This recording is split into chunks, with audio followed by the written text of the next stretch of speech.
Episode 112, Ironman Canada with Sam Long. Welcome to the Pursuit of the Perfect Race. I'm Coach Terry Wilson, and with each episode, I bring stories of athletes to you that share their experiences at races in order for you to learn how to have your perfect race. We will hear stories from athletes of all ages, abilities, and races of all distances. So regardless of where you fit in, there's something in it for you. Thanks for spending some time with me today. Now let the pursuit begin. Hello everyone, and welcome back to the Pursuit of the Perfect Race. Today I have the pleasure of talking to my friend Sam Long about his recent race experience at Ironman Canada, where he had a time of 8 hours, 48 minutes, and 5 seconds. This allowed him to place 4th overall. Sam has been doing triathlons for the past 5 years and is the owner and head coach of Go Long Coaching.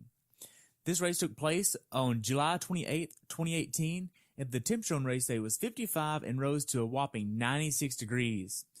The temperature was 73 degrees, and being that Sam's a pro, he couldn't use a wetsuit for this. Welcome to the show, Sam. I look forward to hearing about your race experience at Ironman Canada. Sounds great. I'm looking forward to it too. Awesome. So what made you want to do this race, man? Well, this race was on my schedule for actually like 2 years. But the race switches off between male and female pros. So I was dying to do it last year, but they only had female pros, so I couldn't do it. So I was like, I knew I wanted to do it the whole year, 2 years in advance, which I never know any race I want to do that for in advance, but this was one of them. I just saw the pictures and it looks so beautiful, and I love challenging hard courses, up in the mountains. Frankly, I also picked it because it's almost always a wetsuit swim. This was the first time it was a non-wetsuit swim for pros, and it's usually cool. And I generally do better in cooler races, and I got neither of those things, but that's part of why I picked it. Okay. So to give athletes and people that are listening a little bit better picture of your experience at this distance, how many full Ironmans have you done? So it was my 10th start, but my 9th finish. So there was that one thing after my career of triathlon, if you want to call it that. And so, yeah, my 9th finish. So pretty good for only doing this for 5 years. Right. Now, before you got into triathlon, did you have an experience in any of the other 3 sports? Yeah, so I had experience individually in all 3 sports. I'd say I did mountain biking growing up, so a little bit different than TT cycling, but that's why I wanted to hilly course, and that's why I like to be up in the mountains, because that's what I was doing in the Colorado Rocky Mountains. And I also just commuted my bike everywhere growing up. I went triplet, so my parents couldn't give us rides to all the sporting events I was wanting to do. So from the time I was about 10, after school I'd do track, and then I'd do soccer, and then I'd ride my bike to all these events, and I'd do swim team, and I'd sign up for as many gym classes as I could possibly take during the day. So I was sort of always doing the track, I think just doing okay, without actually thinking of it ever as triathlon. Wow. So you grew up with 2 brothers of the exact same age. How was that? Oh, it was unreal, yeah. I don't think anyone can really know quite what it would be like unless if you, the only thing you could be is if you had 2 people the same age that lived like right next door, and your parents let you sleep over every single night. That's what it would be like, because in the summer, we had a pretty good basement, we all had our own rooms, but in the summer, we would all bring our beds down and put them all in the same room so that we could, stay up late all summer and maximize playtime, I guess. So that was fun. Wow. So going into this race, how was your training? My training was terrific. That's what I'd say. Well, there's always some fumbles and there's always some things that go wrong. But I have to tell you about the whole year, really, because I went to Australia to do a lot of base training from January until March. Okay. Until April. And so I just did lots and lots of training. It was summer there, beautiful weather, great swimming. So I just got a huge base fitness while I was there. And then I came home and actually raced out in New Zealand when I was over there as well. Really? Yeah. So that was another great race. I did that mostly just as like off-base fitness. I really didn't have like the pyramid built up to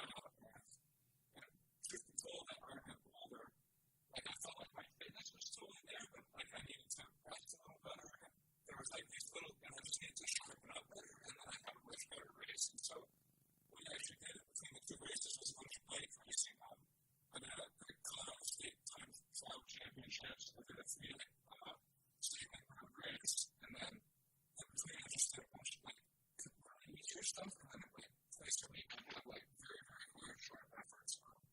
And my total training volume was about 5 to 7 hours less than I had been the rest of the year. Really? Yeah, so the training really shifted after I got older. I think that actually allowed me to sort of peak more for Whistler. So it was definitely a big change compared to the training I was doing before that. And I never had to miss a single training session in between. I got sick, I recovered. I took a full week, I took 5 days to lay off after I got older.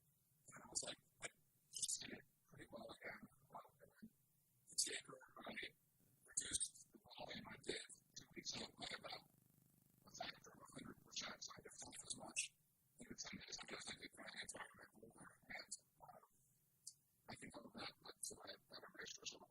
Okay. Going into this race, are you using a certain plan or do you have a coach or anything? Going into Whistler? Yeah. So, there's always a plan. The plan's always written out. And when I'm on South Coast, it's a little bit of a vague term because I definitely have people who help me out with my training. It was full-on coached by a guy named Eric Kenny, who's in Boulder, and we come up with this kind of comical title. He's now what we call my spiritual advisor.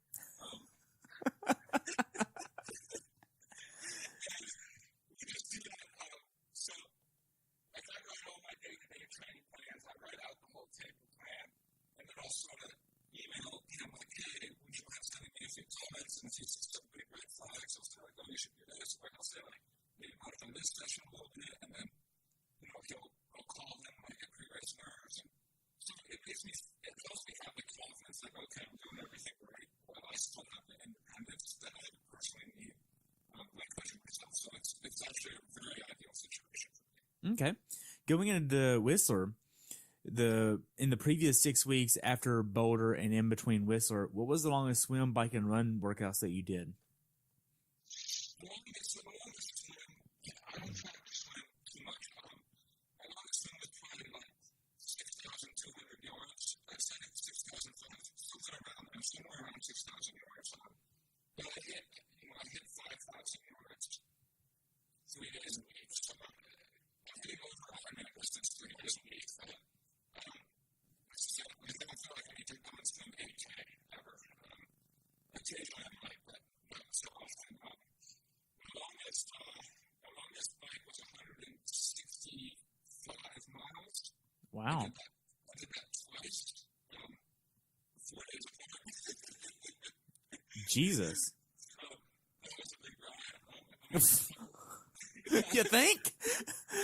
You covered over 300 miles in a period of 4 days. So that was, and I had a couple of 140-mile days in there. And my longest run would have been 23.5 miles. And that was done on trails with 5,000 feet of elevation. And that was a 3.5-hour run or something. So that was a really long run. God. Were you doing all the bricks? So that 165-mile down, the bike was actually a brick workout. Okay. I did a 10-mile tempo run off. Jesus. So you ride 165 miles. You burn, I'm just guessing here, but about 5,500 calories at least. And then you go off and say, that's not enough. I'm going to go run 10 miles at tempo. Okay. God. That's craziness. For this bike ride that you're doing, you have to be feeling a certain way. What are you using for nutrition? Both. So, in the first one, this is where things get even a little bit more comical. You always start with first endurance in my models. In training, I just have what's called EFS. And in racing, I use what's called EFS Pro. The racing register EFS Pro has more sodium to jump in racing and higher environments. So, I don't need that.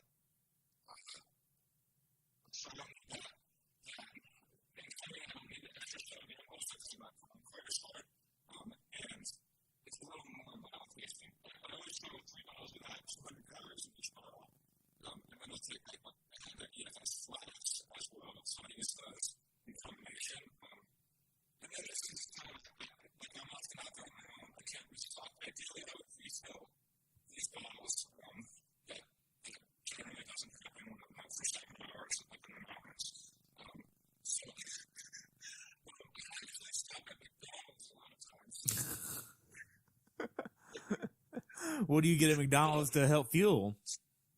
So on this long run, it's just great. I don't know. I just want to get that sweet tooth. I'm pretty much always getting sausage egg McMuffin. I'll get French fries a lot of the time because that's all tastes really good. And I fill up all my bottles with Coke. Wow. And that's what I do. That's craziness. Man, I normally ask people what they did as far as workouts go that gave you the confidence to go into this race prepared, but I feel like that's just a void question because, I mean, damn, you're using like 165 miles, 10 miles off the bike. If you don't have confidence after that, I don't feel like you're going to have confidence. I have a lot of confidence going into the races. I need to know that I can cover the distance and not only cover the distance, but that I can clear some over the distance and that I have the strength to push the distance. For me, I come out more from a mental standpoint, in fact, than from a physiological standpoint. So, 165-mile ride may or may not be necessary physiologically, but for me, mentally, I just need to do that type of stuff. Okay. Now, if we take a look at your training in the way of looking at it from week to week, what was the most hours you trained in 1 week?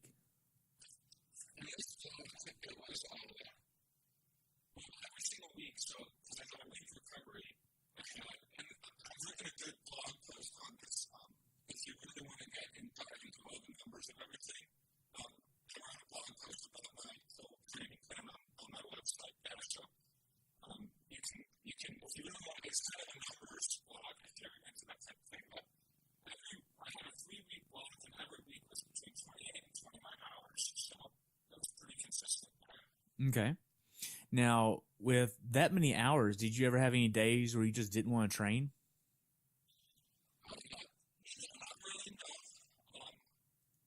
I went up to the mountains to kind of get mentally refreshed, so I changed the training venue, and I changed the roads and the pools, and I was doing open water swimming, and everything changed, but it was sort of mentally refreshing, and I was up in the beautiful Colorado mountains, so if I hadn't done that, I think I would have been fighting to stay fresh, but just getting the change of scenery allowed me to stay motivated, and knowing I had an Ironman to do, it was kind of, there's a difference between waking up and going, oh, I'm really tired, I don't want to train, and then having the back of your mind tell you, I have an Ironman in 3 weeks. Like, it really wasn't even an option if I felt like I'm not training. I wouldn't even consider it because I had to get out the door. Right. You had to do the work. Exactly. Now, as far as other things in your life besides training, racing, traveling to races, what other things do you have on your plate? Sometimes I'm coaching here, and then I'm also studying right now to be a personal trainer. So I've always kind of had this beautiful image, I guess, in my mind that being able to really help people as well as doing themselves in triathlon and just fitness in general, because I've seen it change my life, and I've really seen it. I mean, my life has totally changed as I got into Ironman and triathlon, and I'm not just talking like, oh, I've got leaner and I look better. I'm talking like mentally, I'm so much happier and invigorated, and I have energy to pursue all my goals and say like, oh, I want to do this, I can do that. And I see these things that have changed me. I go, it's like this is nothing more than a sport. I want to help do that to other people. And so I'm going to do coaching. I'm doing coaching and then personal training. You can see, I can get people in the gym, I can make them strong. I see all these things coming together one day to really try and create something that can help other people as well as pursue my individual goals. So those are one of the stuff I focus on. And I mean, of course, you got to socialize and have friends. So You do? What? So there's got to be some socializing or downtime moderation. Just having a beer with friends and sitting on board, whatever it is, going up. I'm a big fan of long walks, so it's still, even if it's a train, I'll go and walk. Not hard, just easy, but take the dog out and just talk about life. So that's what else I do. Nice. So how big of an issue is balancing life, work, and training? Well, it's gotten easier for me. I finished university not that long ago, and I did 2 degrees in 3.5 years. Wow. Yeah,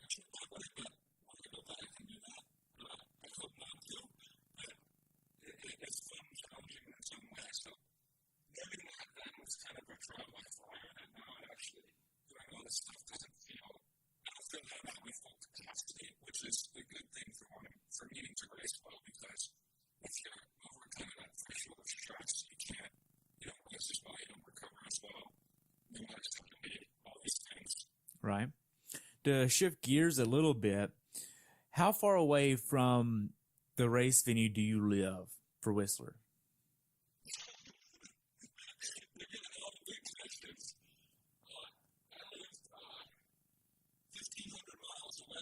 God. Okay, so you gotta get your bike there, and you gotta get all your crap there as well. Did you drive? Oh my gosh. So the 3 days before the race, you're in the car for 8, 9 hours a day. Gosh. I hope you brought your trainer to do some kind of training with you.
Because I feel like that would come from knowing your body enough to go, okay, I know what I need to be feeling at this point, this far away from a race, but I don't know how to really get to that without risking more fatigue, risking too much injury, risking too much. I'm lost at a word there, but you don't want to overdo it too much, too close to the race. There we go. There we go.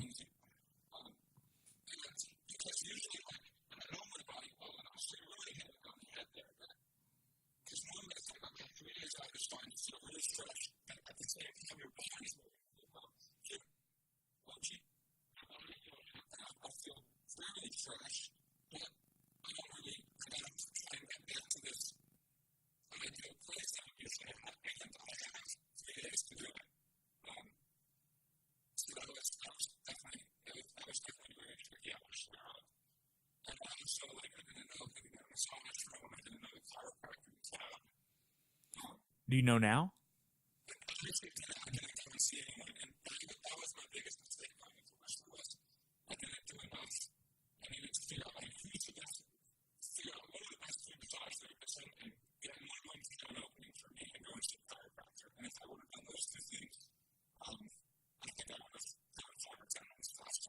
Okay. Now, to kind of look at it from a different angle, if you had some recovery boots that you have used every night of the trip along the way to there, would that have kept you a little bit more fresh with aiding the recovery?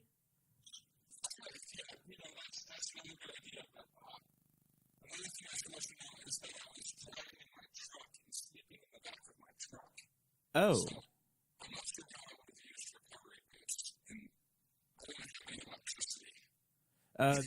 The normal tech actually has a battery option now.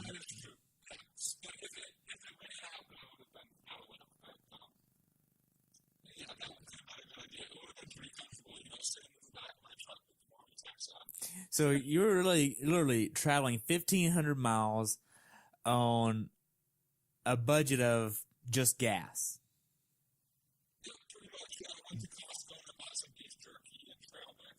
That's like road trip essentials right there. Man. Oh my goodness, this is crazy. So you get to the race venue. Where did you stay?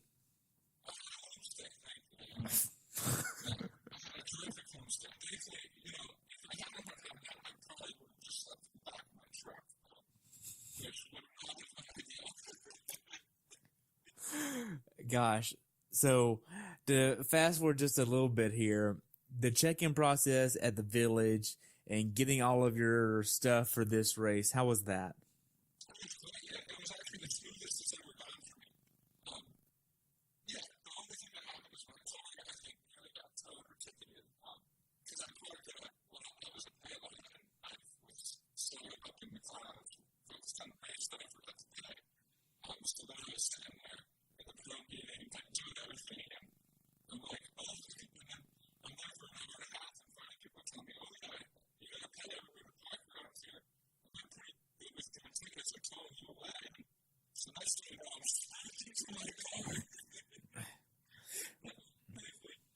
was fun.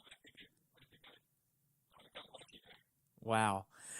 So the pro meeting, did they put out that it was going to be a little bit crowded on this course for the pros because this is a 3-loop course with tons of elevation gain and it's going to be hot? So were they putting out, hey, be careful because you're going to be mixing in with the age groupers or anything like that? Yeah, so, I mean, if I'm honest here, they mentioned it, but they sort of underplayed how serious it was going to be, how contested it was going to be out there. They sort of made it sound like it really wasn't going to be a big deal, that it was going to be no problem, but it was a problem. I'll just put that out there. Wow. It was actually, and I love this course, I want to come back. If I had a male pro field next year, I would be back at this race in a heartbeat. That's how much I love the race, but I just think they could improve on the crowd congestion because it's, and you've got these cones, it's narrow, you got all these athletes, and then it's a technical course. So you're having to go around these sharp turns, and there's all these people making this turn at the same time. I mean, yeah, so I think that's something I really need to improve on. It was congested, and I don't think I'm the only professional or age grouper. I think everybody would say and agree that it was kind of sketchy out there, and honestly, you saw some people who went off the side of the road probably not because they didn't have good bike handling skills and couldn't do it, but probably because they were distracted and focusing on everyone around them, that they couldn't even focus on the curve of the road, and they went slingshotting off into the grass, and the next thing you know, they're seeing paramedics helping them out. So, Or off the side of the dang mountain. exactly. So it was the most dangerous I ever felt for a Ironman course to be on the bike. Wow. So it's crazy that they would actually underplay that. I mean, did they really think that it would be that big of an issue, or maybe they thought it wouldn't be an issue? I think they didn't think it would be an issue, and they might have been right. Two things happened, I think, might have made it more of an issue. So originally, it was that you were supposed to swim with a wetsuit, which would have made us go about, a little bit of an average of 3 to 5 minutes faster. And we also, our start time, for some reason, our cars still hadn't moved off the road, so they had to move our start time 5 minutes back. And it was set up so that the top pro field was going to just barely get in front of the 70.3 athletes, was the Ironman. With us doing 5 minutes before, again, with our swim times calculated as a wetsuit swim, and all of us now were 8 minutes behind. A lot of people now were running the course to the 70.3, so basically you had all of that 70.3 people came onto the course right as we were coming back behind them. And so I think that was what really made it pretty sketchy there for a while. Wow. So before we get to the race day, I actually like to talk about the day before the race day. I know for pros, you can actually bring your bike the day before, or you can bring it the morning of. What option did you pick? Okay. The nutrition plan that you have the day before the race. Walk me through everything that you eat the day before the race. Okay, the day before the race. I always, unlike what a lot of people do, is I sleep in as much as I possibly can the day before the race. So in this instance, I think I was up at 8:45, which, that's not the latest I ever got. It's pretty late when I tell you that I went to bed at 8:30 the night before. But hey, you got sleep. So you gotta sleep, right? So I wake up and I always have oxygen and some other first endurance products, which really easy to digest. So I wake up first thing I've had, it's 2 scoops of that, it's got 20 grams of protein, it's got about 400 calories. And since I sleep in, I like to get on the bike first thing. So I was about 30 minutes outside of Whistler, so I didn't even bother going into right on the course. I just had a little short loop I could do by my house.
Okay. Usually it would be on gluten toast. I'm really a big fan of gluten, so or just not a fan of gluten, but I like the taste. I am very gluten tolerant. Trust me. I can look at a Cheeto and gain 3 pounds. I'm good. So, I think I have I literally was at, I think I had another oxygen shake, so, now I'm having 3 eggs with toast and then another 400 calorie recovery shake, and then I'm also having another 200 calorie bottle with EFS just electrolytes. So it's, I got it for an hour and a half, and I already had 1,200 calories or 1,400 calories. At that point, I watched a little bit of TV. I then came up and 2 days before, so even though 2 days before, I always make a huge stir fry of chicken and rice. So I do about 2.5 cups of rice for myself, which, if you ever cook 2.5 cups of rice, you know that usually feeds about a family of 8. It's like spaghetti. You can't make a little bit. You can't make one serving of spaghetti for a family. No, you have to make the whole damn thing.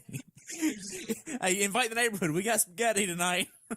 Yeah, it's usually 2.5 cups of rice, 3 chicken breasts, and then I throw in some bell peppers and some onion, because I avoid vegetables like 48 hours just so you don't have to make a bathroom stop. And I eat roughly a third to half of that 2 nights before, and then all of a sudden I have my breakfast, and then I'm just eating that the rest of the day. So I might have some rice with that, and I'm lying down, and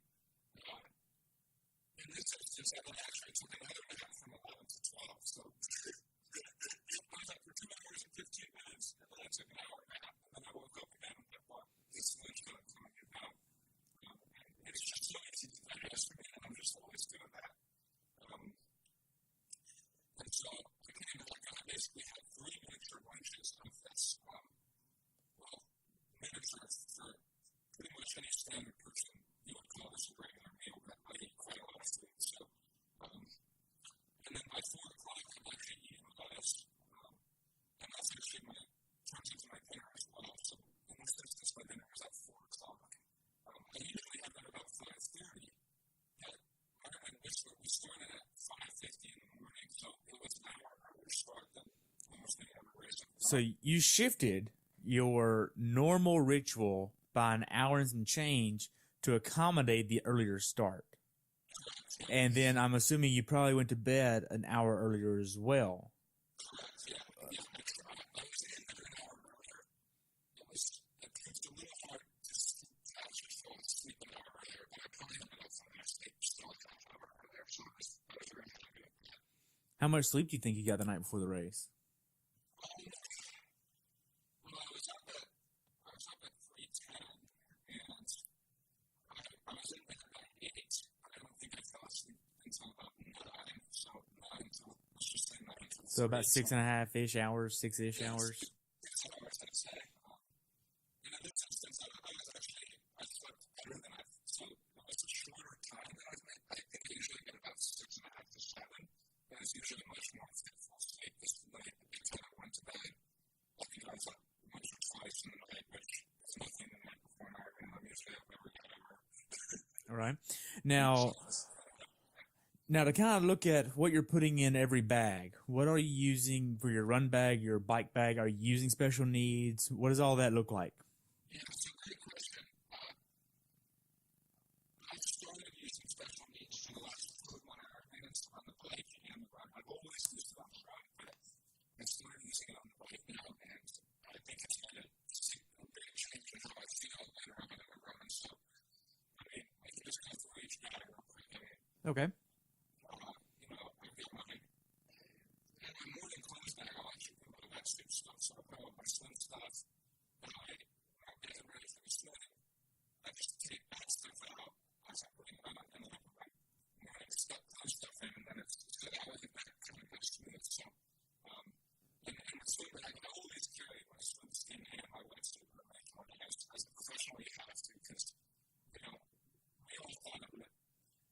Every single pro going in the week before the race time is going to be a wetsuit, so guaranteed. And then it wasn't. So it's always a good idea to bring both, then goggles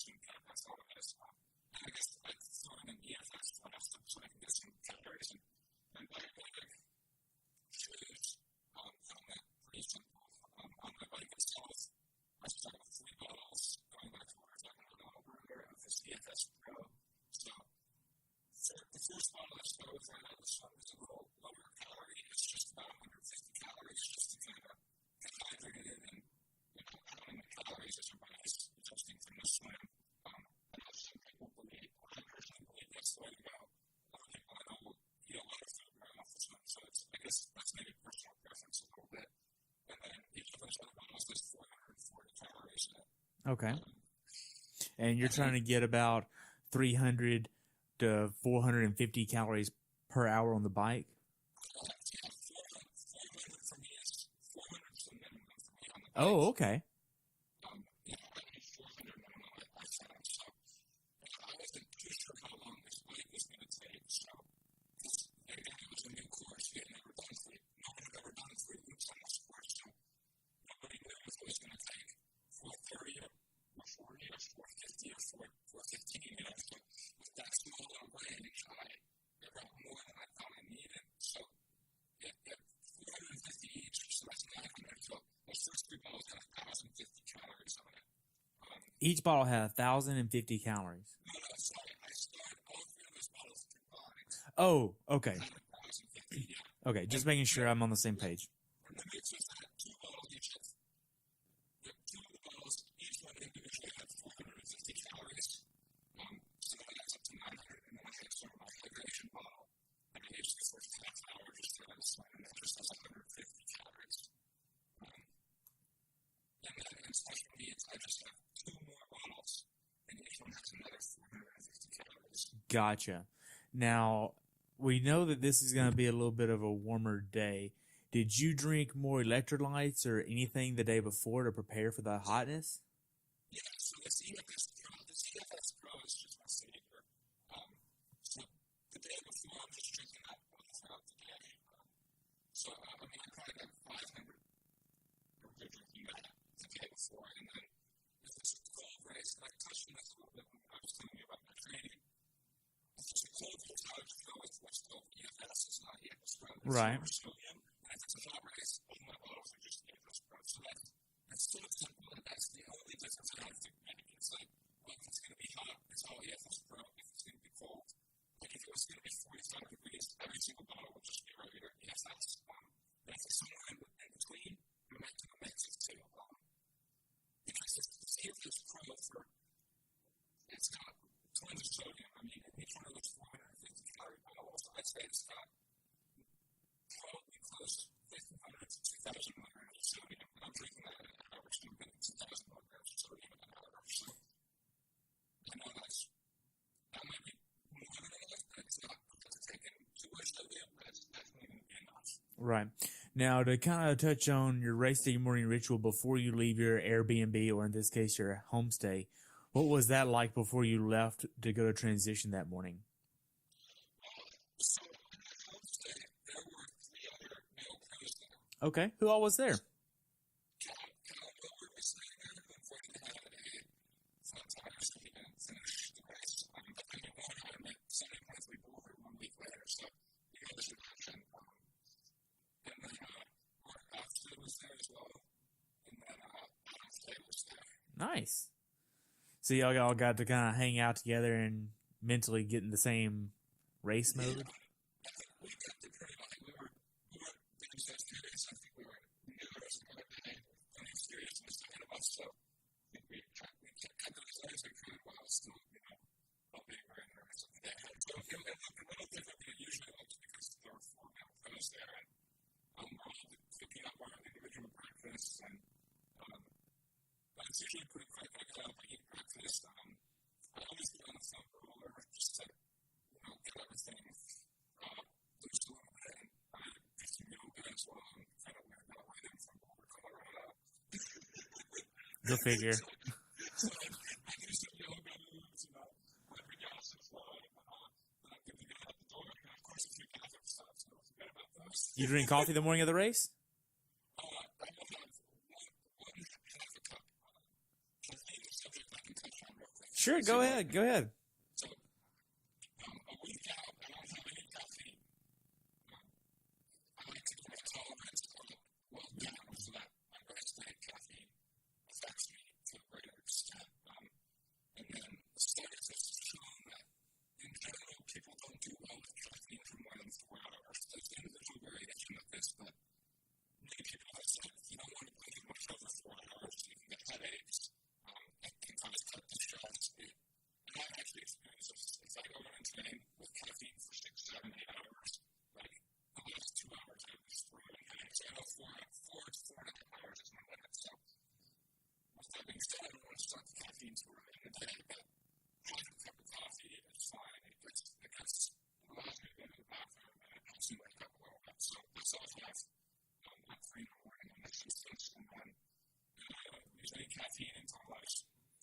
have the bike. So I usually get to 140K on the bike.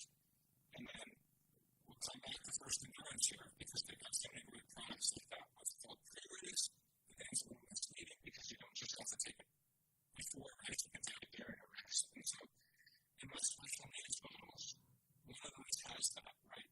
So at 140K, it's got 200 milligrams of caffeine and it's got other stuff like taurine and green tea extract that help me focus. And so I start taking 200 milligrams of caffeine. This is usually at about 4.5 hours.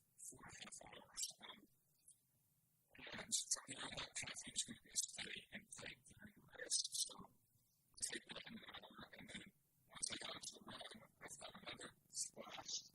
Like I was going to go 200 milligrams, okay? So it's got another serving of the pre-race, and then I have yet another in the run special needs bag. So I'm taking 3 servings of that in the last 4 hours of the race, which is 600 milligrams.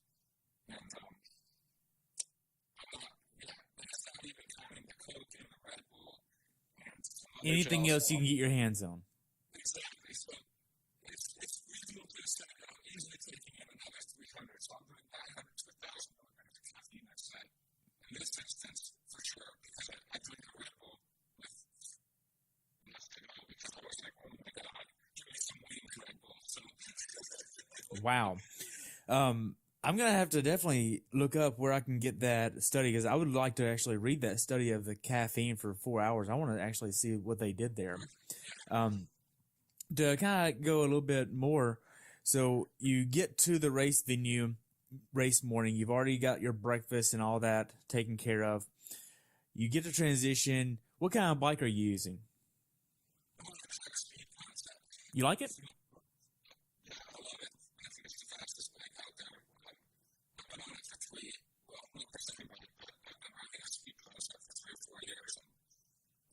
Unlikely any other brands can rival that. I mean, it can get close out there, but I think the design is pretty much flawless with the thing. Okay. Now, when you get to transition, you're airing up your tires to about 100, you said, and once you actually get past that, they're announcing the temperature of the water. You realize you're not going to be able to use your wetsuit. What are you doing at this point? You're just getting your wetsuit, putting it away and all that, and getting your speed suit, I'm assuming? Yeah, pretty much. I mean, they tell us, right when we get there, we pretty much know. So I'm not having to get into my speed suit quite yet. I'm still going to go into a warm-up run and just 10 minutes. Well, in this instance, 7 minutes. It was just a really warm-up jog. But for me, the main thing is having to switch to a mental approach. I'm not one of these guys that's a terribly strong swimmer, so the wet system is a good thing for me, and another wet system is a bad thing for me. It means I'm going to lose more time to the leaders. It means I'm going to have to work harder on the bike. So, frankly, once they tell you there's nothing you can do about it, I can't go and tell them to change it. So, on that warm-up run, I'm just having to say, look, the day might be looking a little bit different out here, but you got to be prepared for this month. And I'm even trying to do that in the days before, but it's what you don't like to know. It's like, okay, now what's this one? Be prepared to swim hard, be prepared for the there's a little more time, be prepared to go a little harder at the first however long it takes to get up to the leaders on the bike. So just getting mentally prepared for that. And then, I mean, once it comes down to it, I know how to swim without a wetsuit. I swim without a wetsuit 98% of the time. It's just the fact that a wetsuit makes me go faster than Right. Now, you get about 10 minutes before you actually get ready to go in the water and get your race started. You're around all the other professional males, Nathan Killam, Chris Bagger there, a few other people I know. How was the atmosphere there? Was it nervousness? Were you cracking jokes? What was that like?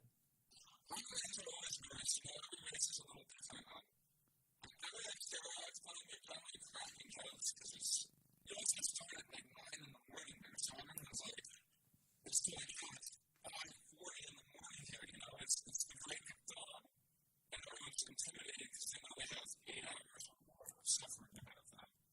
And that's only going to take somewhere in the middle, so that's kind of the rough breakdown. But what I will tell you is that it was freezing cold. We got in this water and they took us out 10 minutes before, and we're all standing here shivering. And even though it ended up being 100 degrees later on, it's 5:40 in the morning. In the mountains, it was cold.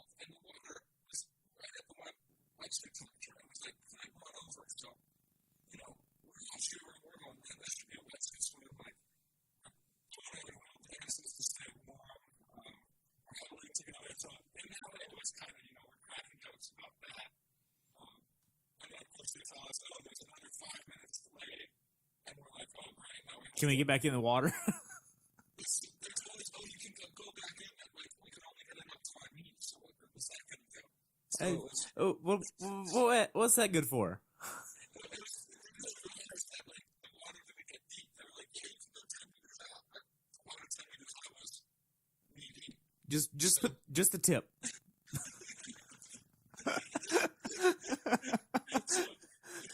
in this instance, it was pretty funny. I just tried to make the most of it and have fun with it rather than getting frustrated and upset because I would just derail the rest of my day right from now. So, Right. So going into this race, what was your mindset? Did you have an idea of, hey, you want to get on the podium, you want to win, you want to actually do the best? What was your mindset and your goals for the day? good question. And I will say, Terry, it gets a little confusing because your mindset when you go in and then after you finish, you sort of mix them up. It's like, oh, like, so I'll try and tell you when I was going in, but then once you come out of it, like, the perspective sort of changes a little bit based on how you did it. But going into it, I mean, week of, I started to find it was an unlisted swim, and so I really wanted to have a good swim. For me, it all starts with having a good swim, and I wanted to not be swimming to what I'm dead last because I've had this happen. So a lot of focus was in the swim, and then for me, I wanted to be 100% present the entire day. Sometimes these Ironmans, they feel a little easier, and sometimes I feel terrible from the outside. And so managing that hurt, and I don't want to be sitting there thinking about, I don't know, what I'm going to be doing that night, or whatever rules I need to go chase, whatever random stuff that might come up, and what choice, whether my laundry needs to get done back home, like, none of the stuff, like, I don't want any miscellaneous thoughts in my head for 8 hours and 48 minutes, okay? So that's always a goal, like, present, it's like a meditational focus. I didn't want to do anything dumb, so I wanted to have my best strategic race I've ever had, and this goes back to our example where I brought too many matches on the bike, because I got in the lead of the race and I remember on the bike, and I was like, oh, I'm a big dog, let's keep setting this in. I was like, if this happens here, like, it doesn't really matter if I'm in the lead on the bike, like, all that really matters is the end result. And so, like, exactly, race was smart, and then my goal for the last 18 months has been to break 3 hours in the marathon run. So everything for me is like, get to the marathon and then finish the game on the mountain, break 3 hours in my run. And I'll tell you, I did it. I ran free at 130, 100 every day on my course. So Right. close. And it's not it, so I got to keep trying. Right. Now, the gun goes off. How does the swim course go for you? So again,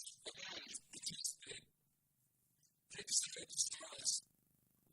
They thought it was going to be waist deep, but it was like ankle deep or knee deep. But we were in the water, but it doesn't get deep for a while, so we have to like run, dive, do all these crazy maneuvers to get like 15 meters out.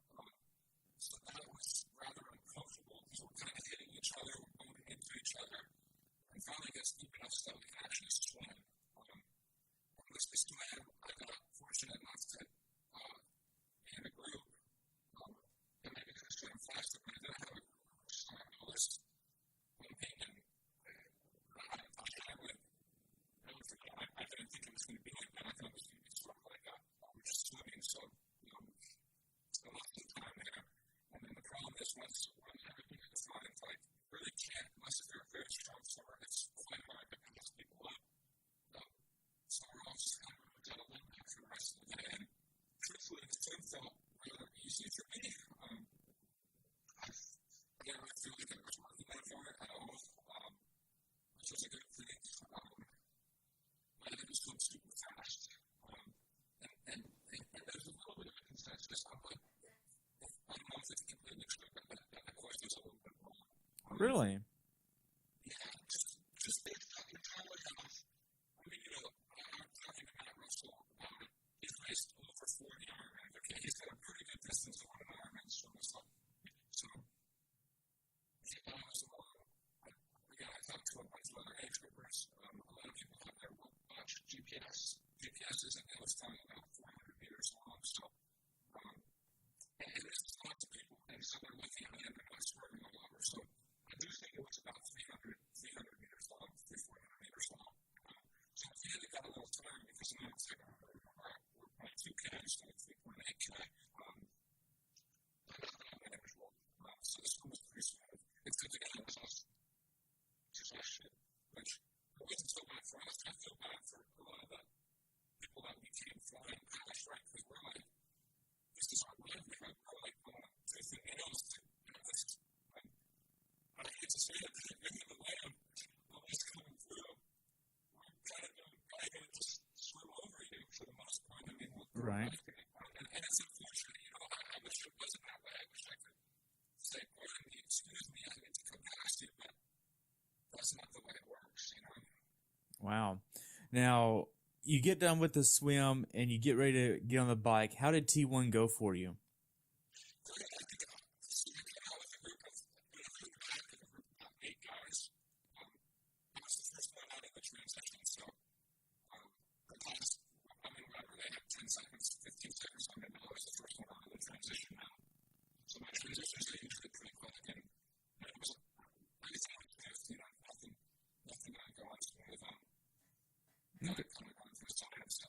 Okay.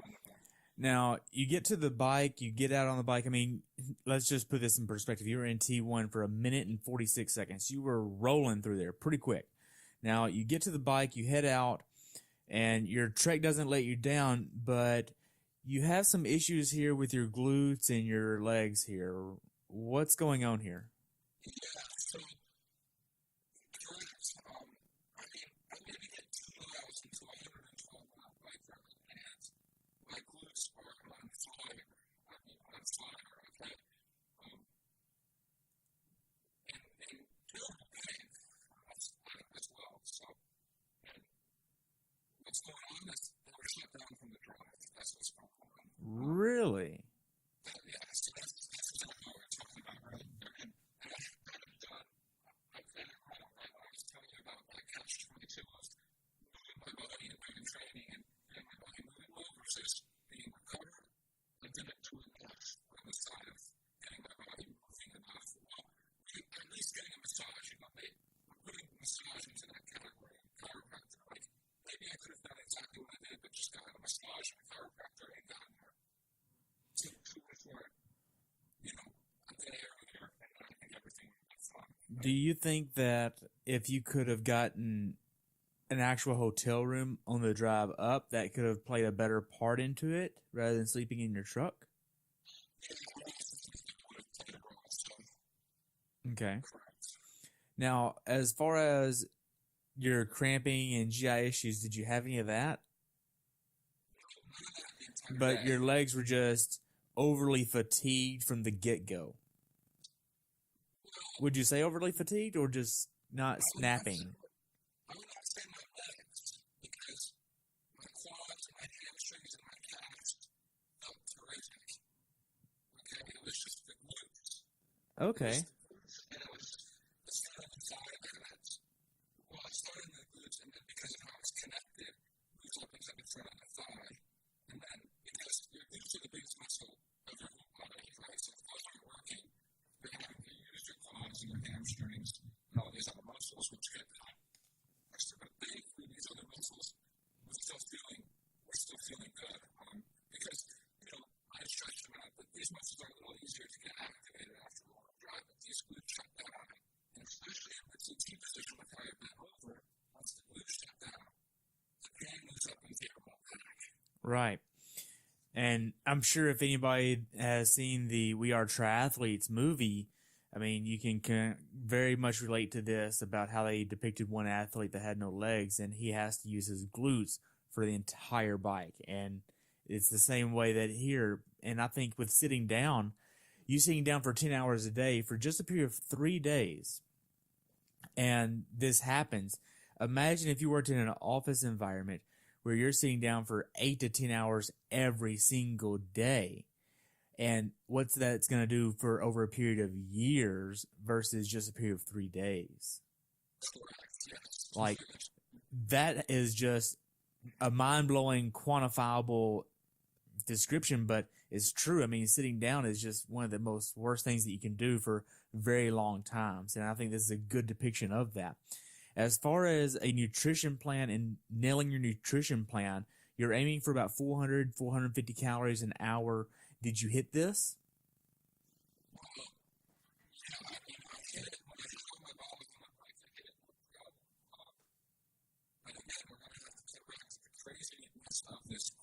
Okay.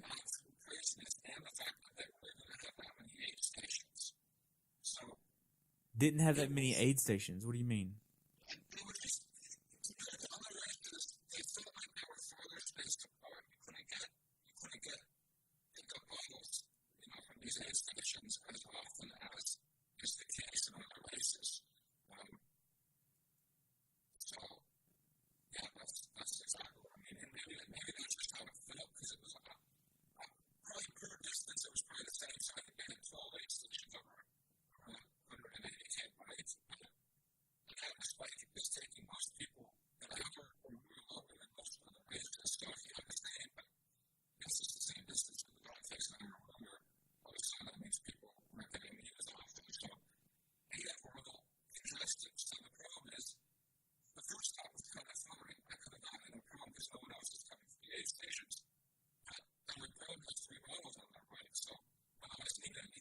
Right.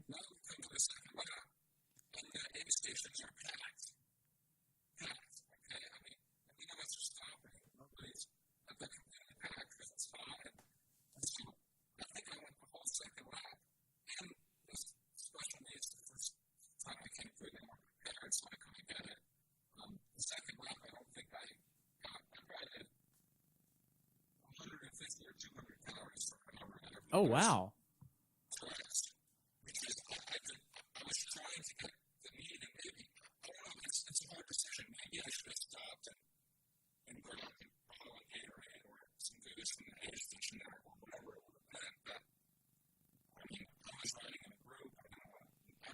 Because at this point,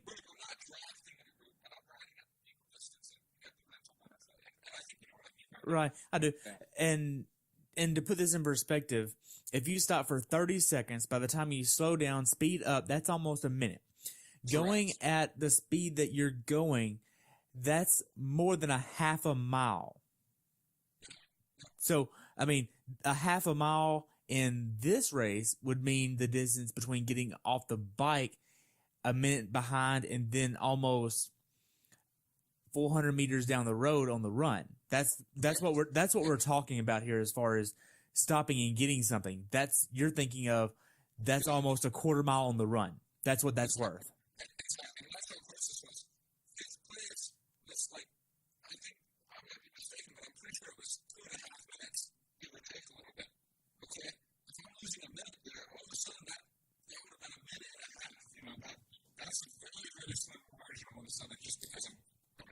And that's a different paycheck.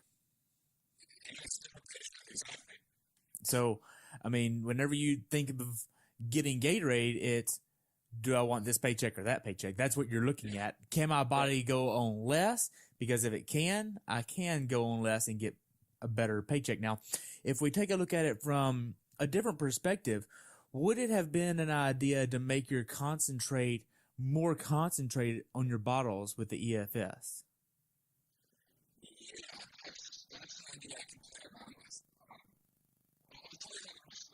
Okay, go ahead.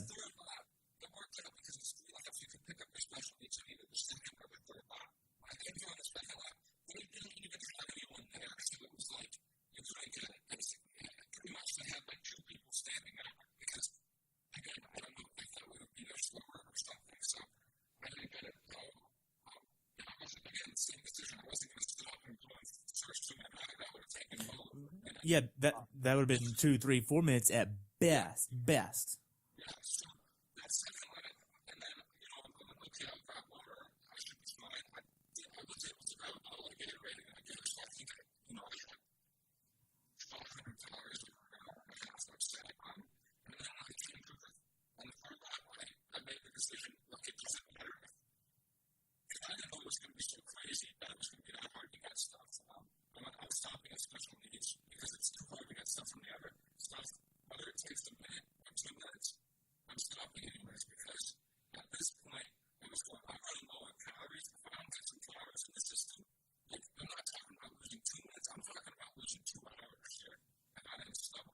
Right. at that point, it became a matter of this just still needs some fuel. The cars were going gas, and you got to stop at a The gas wheels are station. going to fall off if you don't get calories. Exactly. And thankfully, when it came to the special needs this time, I mean, I was failing. My numbers, number nine. I mean, I'm being very obvious. And thankfully, I only had to slow down. I didn't have to stop. And I got 2 bottles, 450 calories apiece, 900 calories. So, I only had an hour and a half. I had an hour and a half left, so I did 900 calories in an hour and a half. So, my last hour on the bike, I had 600 calories an hour at the end of the bike. So, the calorie distribution was a little bit off per hour, like it wasn't even, which isn't ideal. But at the end of it, I still hit 21 calories for 4 hours and 48 minutes. So, Which is what you were wanting. that's exactly what I wanted. It wasn't, could I improve on that? Yes. Could I maybe make each one of those bottles that was 1,000 calories? Yes. But the thing is, I still need water with it. Right. So I found it's easier to pick up 2 bottles of special needs. It actually takes less time because I'm getting 2 bottles for one slowdown rather than having to stop at multiple aid stations to get 1 bottle at each aid station. Now, knowing this is going to be a hot day and you're dropping your special needs off with everyone else, are you doing anything to keep your bottles cold?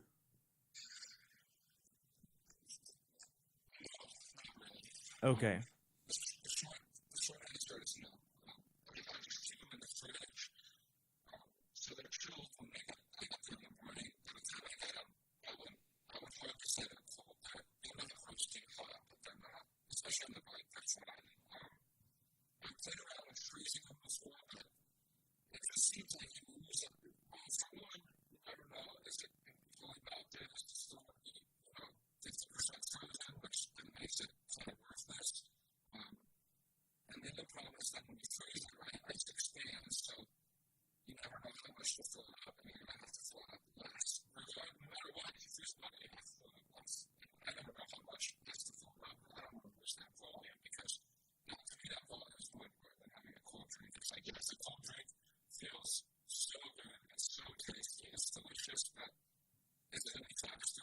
I don't really think so. Right. And what benefits are you actually going to get from that anyway? Exactly. Like it might cool you off. I don't think it does, because it's not a drink that's slightly colder or whatever. It's really small benefit, I would think. It's much more enjoyable, yes, but again, You're not there to enjoy it. doing an Ironman really is not about enjoyment. I don't think anyone who does an Ironman is going to say, like, hey, it was enjoyable from start to finish. I would be shocked. Right. Now, if we take a step back here and look at your strategy for the bike ride, were you wanting to hit a certain power or cadence number or anything like that? I would have liked to, but a little bit more misfortune when was 2 days of the year that my power meter has not worked, and it has been an Ironman Whistler and it has been an Ironman Boulder. So you basically had to make the on-the-spot judgment call of, okay, I'm using RP for this race. I'm going to be shooting for mentally. You have to be able to feel of how hard you're going to be pushing at different times of the bike, knowing it's going to be so hilly and knowing it's going to have a crowd on the course. How do you know personally how to push on the beginning stages of the bike ride versus the ending stages of the bike ride?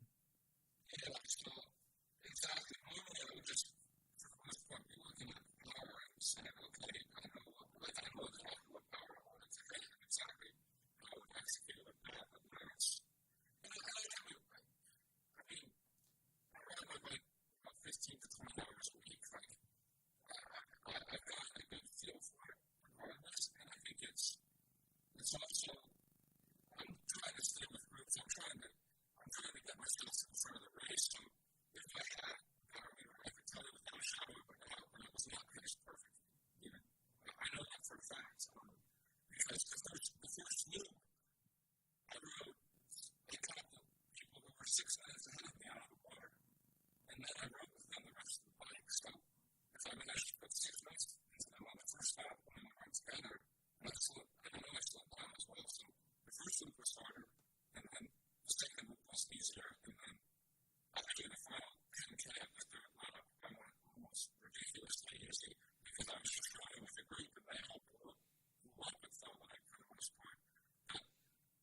okay, I'll just take my legs for the run rather than a minute and a half on an air. And I worked out well, in past races, I maybe would have just blown right past them and getting in a minute or a minute and a half. But today I was going as top. I got a long run ahead of me. When I reminded you that I was already, my moves were shut down, my back's in terrible pain. I'm feeling like on a scale of 0 to 10, and 10 is feeling good, I'm feeling like a 1 the entire bike ride. I still had a 1 the entire bike ride. Wow.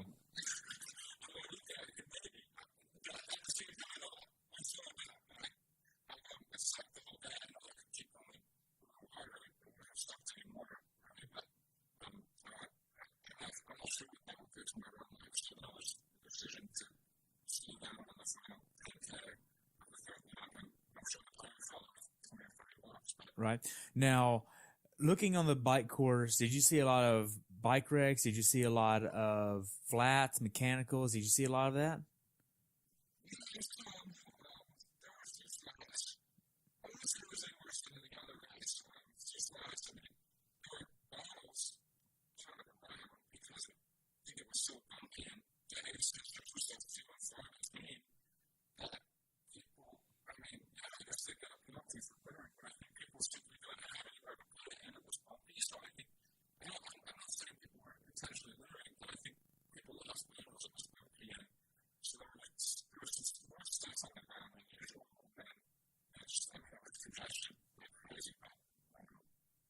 Okay. Okay, so the last mile or two of the bike ride, are you doing anything to prepare for the run?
Okay, so you get to T2, you're in T2 for a minute and a half, literally, and then you head out.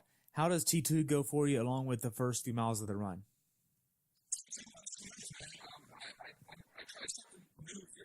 Okay.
That's freaking crazy. That kudos to you, because that is wicked fast for a full Ironman change. Not counting the weaving and everything that you have to do in the tent, getting out of the tent, getting to the other chip mat, out of transition. But a minute and a half, in and out, done. Craziness. It was pretty good. I was super happy with it. I was worried that it was going to take me a long. I didn't think they were going to get past me in transition. I actually think I made it up in transition, even with my outfit change, which I don't think really anyone else, any pros had an outfit change on. Also, we were talking about outfit changes here. Right. But I mean, and in case people don't know this, I mean, what you put on is basically like a very long sports bra from Epix. I mean, that's about what it looks like, right? Okay. Basically the bare minimum. Yeah, the bare minimum that you can wear to get by with regulation. If I could, I would run without a shirt. My thinking behind this was every day of summer, every day on a run, when it's hot, I don't run with a shirt. It's just how I prefer to run it. And I don't think this is just me. If you look at wild standards, look at any picture of someone out running, any guy running, and it's hot, it's without a shirt. Right. Except for when we race, that's where it was like, okay, I'm doing something different in training than when I race, right? You never want to break that bottom. You always want to race. You always want to train how you're going to race. Do what you're doing training, how you're going to do it in a race. And this is what I came up with. This is the closest thing I can race to how I train. And now I'm even starting to wear stuff like that in my training so that I can train like how I would race, right? Right. Now, the first 5 or 10 miles of the run, you're feeling pretty good, right? I was feeling great. It was the best sensation I ever had. Because you're right at home on the run. Exactly. This is like your home territory. This is where you dominate. Yeah, exactly. And also, it was the change because I'm feeling terrible the entire bike ride. Mm-hmm. And then I'm feeling quite good on the run. And just that change between I'm going to feel terrible to I feel good gave me a lot of motivation and confidence. Wow. Now, as far as seeing any other teammates out there on Team Timex, did you see any other teammates out there? Oh, yeah. I mean, it was a duel. So Really? yeah, a massive duel. Justin Metzler and I, we actually biked. He's on Team Timex. And so he was right together for about 60 miles, 70 miles, 50 to 70 miles. I can't really remember exactly how far. And then we came into the transition together. And with my outfit change, I somehow managed to beat him out of transition. It was I thought for sure he was going to beat me out of transition. I think I got about 10, 12 seconds on him out of transition. And I knew from that moment on that it was a battle, almost a mental battle. Whoever, we know each other. We both went to goal. We were training together. I knew whoever could stay ahead from the outside, that's the type of thing it was. So I think we were running pretty hard.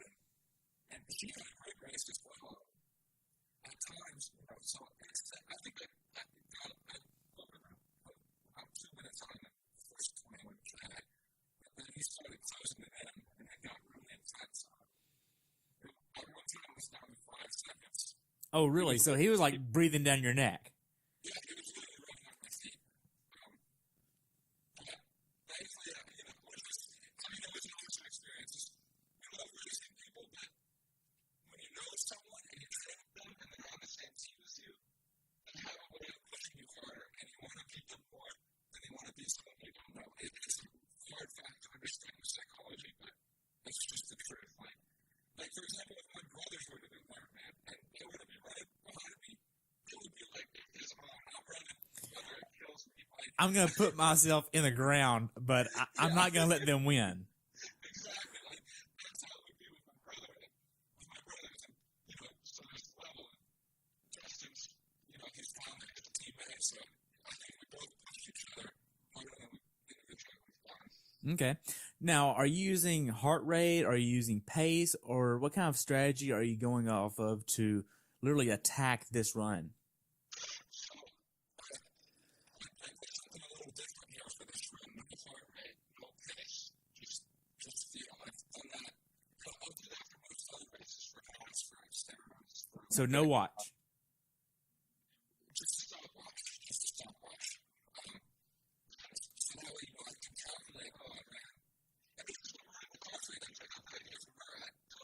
so I just stopwatch. It's good for two reasons. She likes a good reason.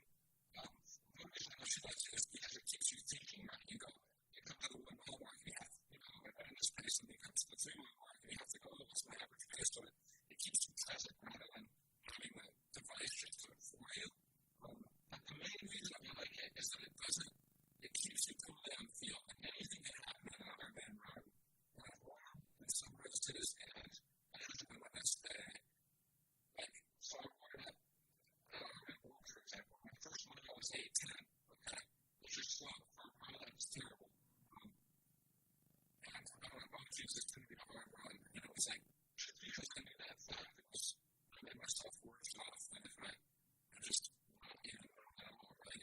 And then even if you have a really hard day and you're going to end up running 3:45, like, and you're seeing those slow splits for you, it can just, it takes you not even more than you want it to. So if I'm having a bad day, frankly, I don't want to see the splits. And it almost goes the same way. If you're having a really good day, You don't want to know the splits because then you don't want to get in your head.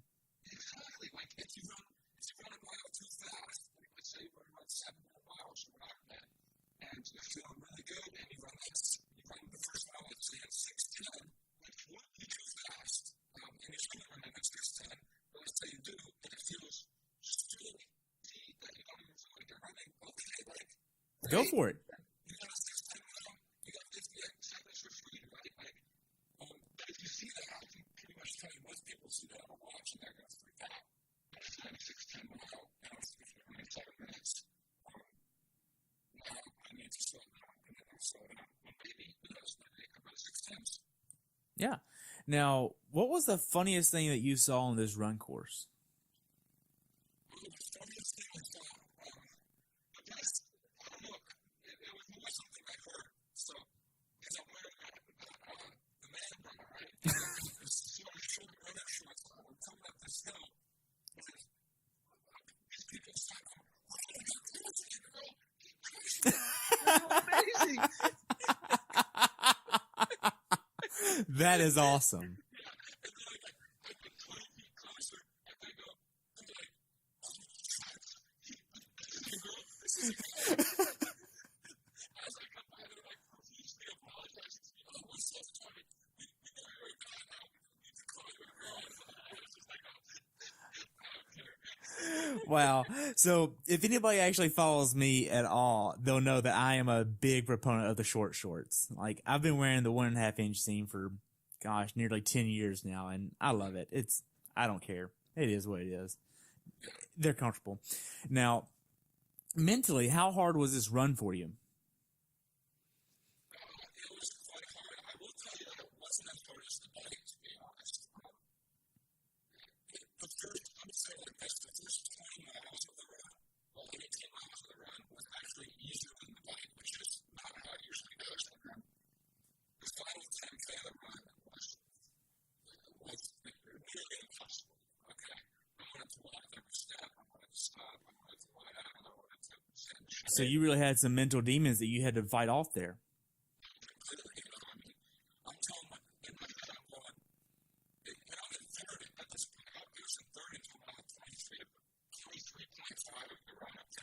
So I went the week back, I'm in third, and I'm telling myself, geez, like, it would be, my mind's going, it would be so nice to just walk a mile and just to take it easy. And if I walked a mile, I still would have probably been 6th or 7th place. And so I'm going, geez, when I stop the 6th or 7th place, that's great. Like, you don't have to suffer for the next hour. Like, yeah, I'll still suffer, but you can walk a mile and then you walk a mile and you get a rest and then, run the same pace for the rest. And so that was a constant battle. I told myself, like, really, what am I talking about? I can be third. If I really had it, I could have been third, but I'm going, it's just really tiring. But I needed it. And I might not have it talk about it, but it's something like, glory lasts forever, like, pain is only temporary, glory lasts forever. And so, like, I'm telling myself that as I'm running, like, it's like, okay, yeah, it's 40 minutes of, like, this is terrible. And, like, if I walk a mile, like, in 7th place, like, I am going to be up every night for a month thinking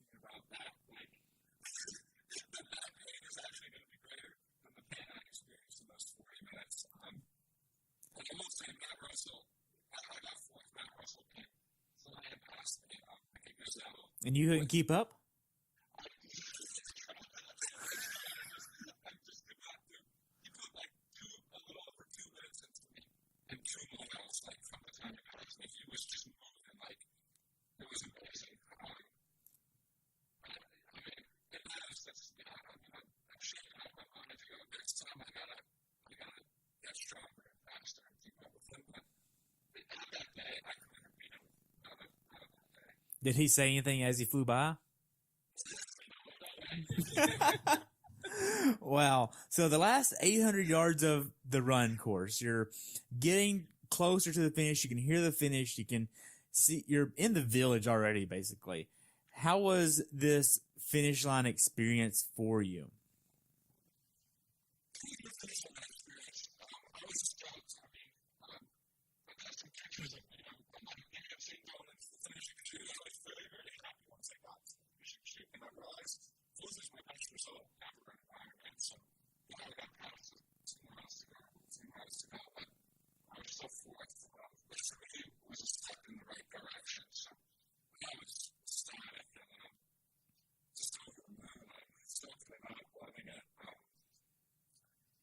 Exhausted as it could be, but there's nothing, the relationship was always awesome. I'm always chasing after it, and it's always getting me motivated.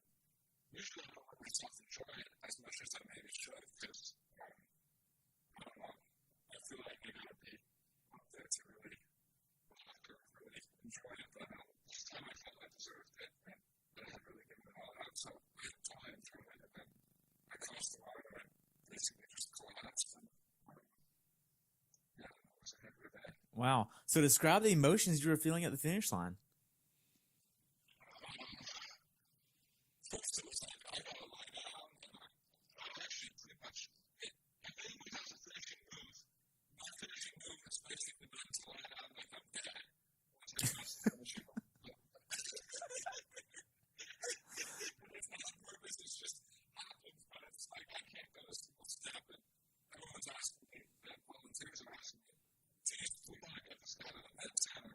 I usually just tell them, I'll be okay, just gonna look at him. Give me a second. Just give me a second. We always started on the verge of tears when we finished. Were you on the verge of tears? Yeah, I'm on the verge of tears every time I finish. I'd say, especially just like you've worked. Anyone who goes to Ironman has worked for months, if not years, to get there. They've made sacrifices, and they've had to ask their family and their friends and their spouses and everyone to, hey, sorry, I can't take you out to dinner tonight. I gotta wake up at 5 in the morning, and guess what? I'm gonna be doing until 6 p.m. and I'm gonna be so exhausted that I want you to have my dinner for me the next night. And it's like I just all of these things to people, and it's really selfish. But for me, the final 3 miles, the final 5K, I'm not really thinking about myself. I'm always thinking of is putting me there when I was impossible. So across the line, just sort of are grateful. I think everyone else is grateful too. So that's all worth it. Wow. So what's something that you learned from this experience at this race that you'd like to pass on to someone who hasn't done this specific race before that's already done a few Ironman? For this specific race, like training, but you want to have a lot of hills training for this race. Okay, a lot of hills on the bike. I'm not sure if you go out and train like a road cyclist. Find the biggest mountains you can find around you and ride up those. And it doesn't have to be in the narrow bars. You're going to spend a lot of time at this race on the narrow bars. And be prepared to ride harder and be prepared for the day. For that, I realize, I personally had such a good race that I wasn't that far off my personal best. But I think most people are going to be 45 minutes off their personal best, and that doesn't all mean you're not having a good day. I think in an age group field, you could go, say, the waiting time for this age group field is probably 45 minutes slower than the waiting time at a high. I know in the pros it was, the waiting time was 8:32 by Brett McMahon, but that was races, the top races go right around 8 hours. So, if not faster. If not faster, yeah, exactly. So 40 minutes slower, roughly, let's say. So you just prepare for a very good day, and it's just like try and find some energy and some momentum from the beautiful mountains there.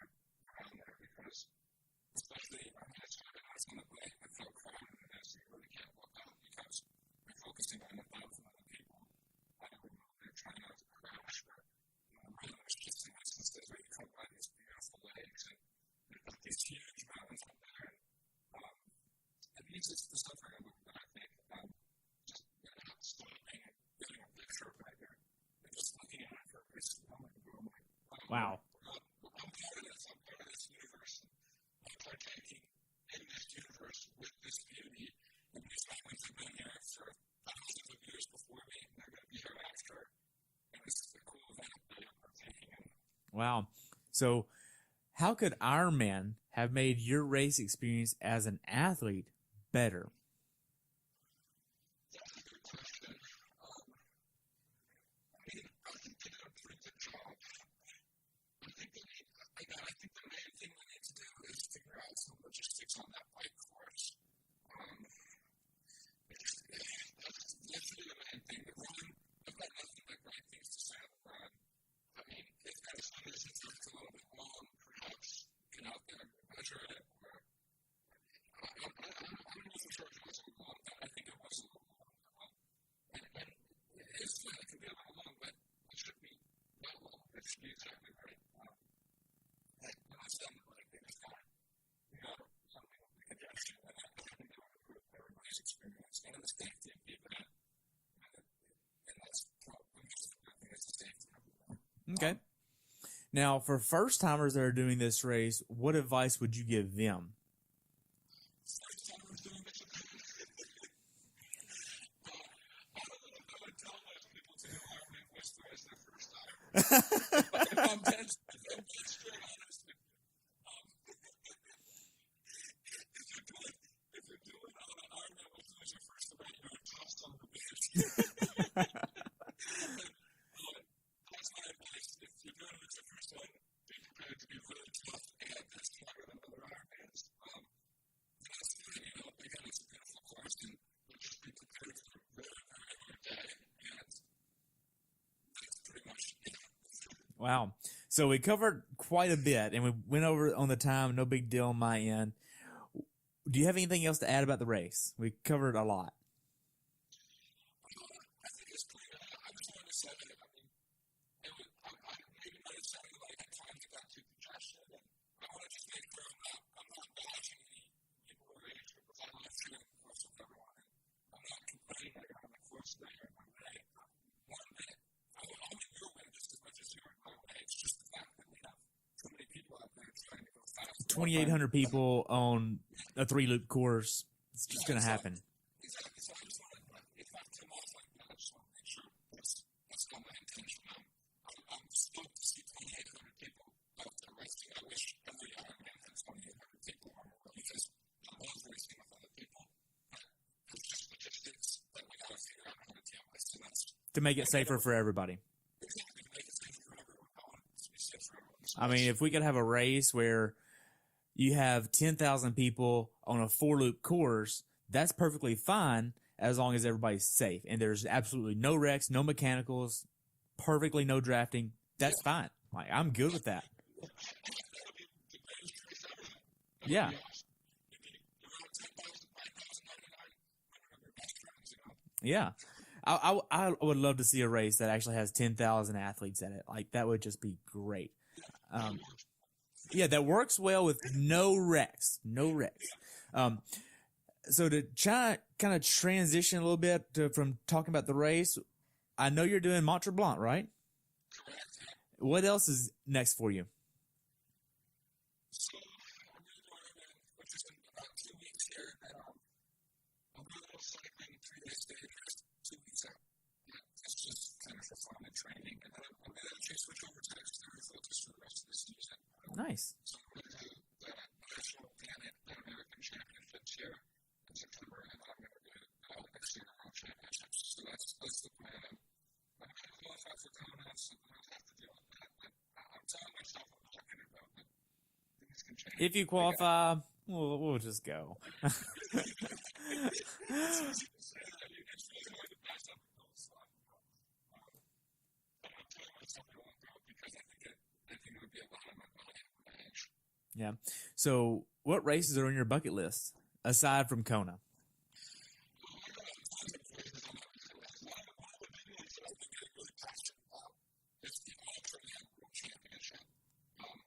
So I actually really want to do that, and I'm actually hoping to do it this year, but it doesn't seem like I can